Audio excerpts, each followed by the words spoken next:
La MCCI présente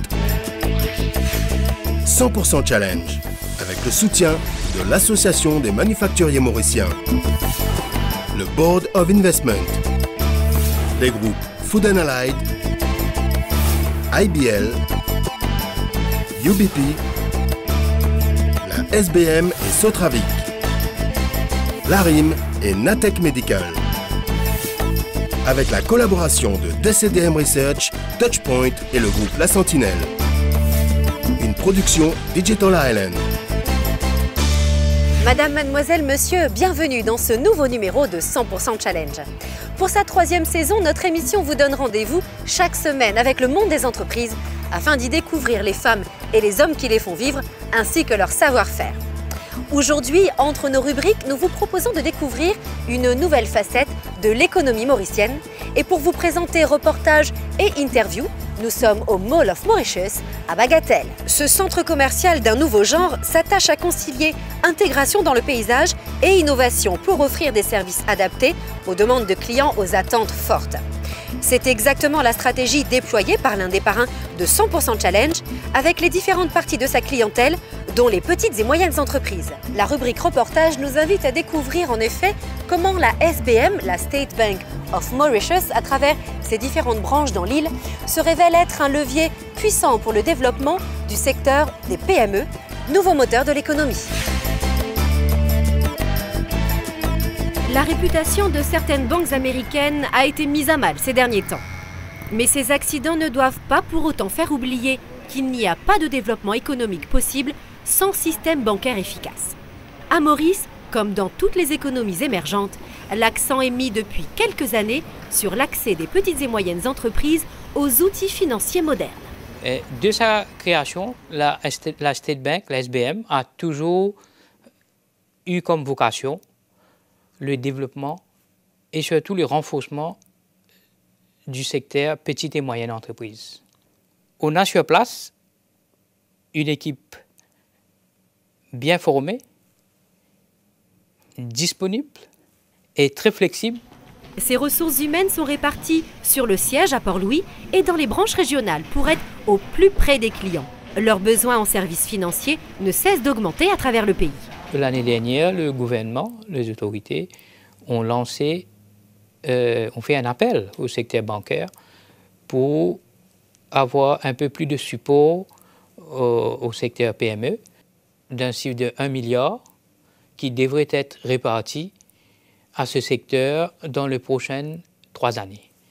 Et je dois dire que pendant ces quelques mois qui se sont écoulés, la SBM s'est taillé la part du lion en octroyant presque 65% du montant total qui a été décaissé. Le département en charge des PME, connu aussi à Maurice comme les SME, Small and Medium Enterprises, s'efforce d'agir à tous les niveaux. Nous accompagnons ces segments dans toutes leurs phases de développement. On va les conseiller sur différents aspects du projet. Et puis éventuellement, pour les financements, on va voir quel est le meilleur moyen de pouvoir les financer. Et effectivement, après le financement aussi, d'accompagner pour s'assurer que leur projet se termine et qu'ils ont les bénéfices de ces projets-là. On fait aussi la formation de clients dans des disciplines comme le marketing, la communication, le time management. Et toutes ces sessions se font à la SBM Park à Kepip et toutes ces sessions sont gratuites. Voyons quelques exemples qui illustrent cette démarche et les différents domaines d'intervention. D'abord, avec un éleveur de poulets qui doit moderniser son outil de production et faire face à de gros besoins en fonds de roulement. La compagnie basse en forme limitée vend environ 36 à 38 tonnes de poulets par mois. Donc, nous avons plusieurs fermes autour de l'île et c'est une des dernières fermes qui est là. Et il est plus ou moins un petit peu plus moderne. Et nous avons besoin d'argent pour acheter des petits poussins et qui les coûtent. Et puis, aliments aussi. Donc, ça fait une grosse dépense. Je fais une facilité avec la banque SBM pour gagner un overdraft, pour acheter aliments et un loan aussi. Et même quand on finit d'acheter l'équipement. Et on prend un leasing. Autre exemple de financement intéressant, celui du collège Hamilton. Principal établissement privé du Sud, il accueille 2000 élèves, garçons et filles. Je louais un bâtiment depuis 1973 qui appartenait à Sampat College. Ce collège a fermé ses portes.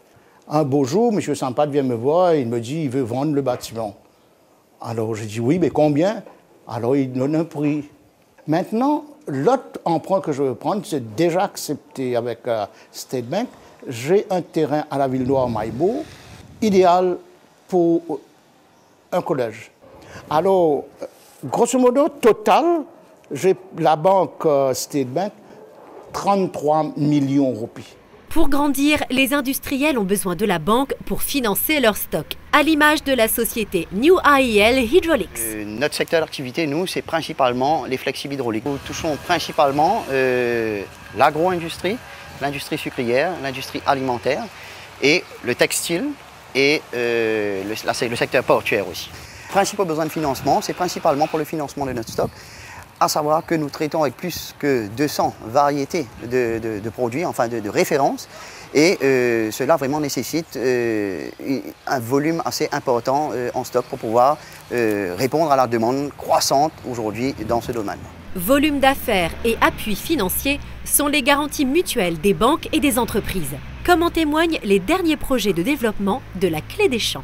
J'ai commencé par un tout petit restaurant et j'ai vraiment grimpé chaque année un peu plus. Mais ensuite, j'ai trouvé qu'il fallait quand même 2 sources de revenus. Et c'est comme ça que je m'étais dit, je vais prendre 2 équipes, je laisse ce restaurant ouvert et il y a une équipe qui fait essentiellement le traiteur à l'extérieur. Ça a été vraiment dur de trouver des fonds parce que je crois que j'ai visé un peu haut. J'ai présenté un peu mon projet, j'avais même pas de feasibility des studies de prêt. Et le banquier m'a fait confiance et il a mis tant de millions et j'ai démarré. La cuisine a été refaite complètement, on a des nouveaux équipements, la cuisine est climatisée. J'ai l'impression qu'on a un travail 10 fois plus et sans être fatigué. On ne peut pas entreprendre sans risque. On ne peut pas entreprendre non plus sans confiance. Certains acteurs économiques mauriciens l'ont compris. Ensemble, ils préparent l'île Maurice durable que nous désirons tous. Après avoir fait le tour du pays et des services bancaires proposés aux petites et moyennes entreprises pour les accompagner dans leur développement, nous sommes de retour au Mall of Mauritius à Bagatelle et nous sommes plus précisément dans l'espace loisirs destiné aux plus jeunes. Ici, les débutants peuvent s'essayer au plaisir de la glisse. Et pour ceux qui ne veulent prendre aucun risque, il y a aussi la possibilité d'apprécier les évolutions des professionnels du skate, comme Eric et Mickey, que vous voyez derrière moi. Des jeunes virtuoses, il en existe ailleurs, notamment dans les banques. Elles sont à la recherche de techniciens qui maîtrisent les techniques de gestion de patrimoine pour des clients qui veulent préparer l'avenir en limitant les risques. C'est ce que nous explique l'invité de la rubrique Entre deux.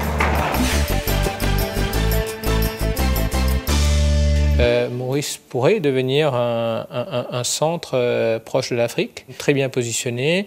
Et aussi, il existe un cadre légal et de régulation qui devient de plus en plus solide à Maurice et qui rassurera beaucoup de banques d'investissement, beaucoup de banques en général, de venir s'implanter à Maurice, je l'espère, dans les années qui suivent et qui justement aidera à développer le secteur financier et le secteur du wealth management, donc le secteur de la gestion de patrimoine à Maurice. Un gestionnaire de patrimoine, c'est un peu un directeur financier, ça devient un peu le directeur financier d'un individu. Pour pouvoir travailler dans ce domaine, il faut avoir une connaissance très pointue de tous les instruments financiers qui existent, hein, et dans les différentes classes d'actifs. Que ce soit obligataire, le marché obligataire, le marché des actions, le marché des matières premières. Il faut avoir une très solide connaissance pour pouvoir justement offrir ce type d'instrument aux clients et comprendre comment ce type d'instrument financier peut rentrer dans le portefeuille d'un client. Le point saillant, c'est vraiment l'écoute. C'est vraiment l'écoute parce que vous parlez de la fortune d'une personne, le patrimoine d'une personne qui a peut-être mis des générations à se créer, ou qui a été peut-être créé au cours d'une génération, mais où la personne a travaillé extrêmement dur pour générer ce capital. Donc, avant tout, c'est une relation de confiance entre le conseiller en gestion de patrimoine et le client lui-même. Pour fournir des services nouveaux et variés, le secteur bancaire recrute des compétences de plus en plus pointues. La restauration rapide haut de gamme fait de même. C'est ce qui permet à certains opérateurs d'être habilités à exploiter quelques belles franchises comme la sud-africaine Ocean Basket. Ces exemples illustrent les efforts réalisés à tous les niveaux dans les entreprises mauriciennes pour permettre à l'économie du pays de progresser. C'est un plaisir pour les producteurs et parrains de 100% Challenge de mettre en valeur de telles initiatives. Et pour partager ce plaisir, nous vous donnons rendez-vous la semaine prochaine pour une nouvelle édition de 100% Challenge, votre émission sur le monde des entreprises et d'autres innovations. Merci d'avoir été avec nous, bonne soirée et à mardi 20h20 sur MBC1. Retrouvez 100% Challenge, votre rendez-vous avec les entreprises mauriciennes, chaque mardi à 20h20 et chaque dimanche à 12h20 sur MBC1. Lors de notre prochaine émission, nous serons à Tamarin avec des producteurs de sel pour voir comment les acteurs de cette toute petite filière tentent de résister aux produits d'importation. La MCCI vous a présenté 100% Challenge avec le soutien de l'Association des manufacturiers mauriciens, le Board of Investment, les groupes Food & Allied, IBL, UBP, la SBM et Sotravic, l'ARIM et Natech Medical.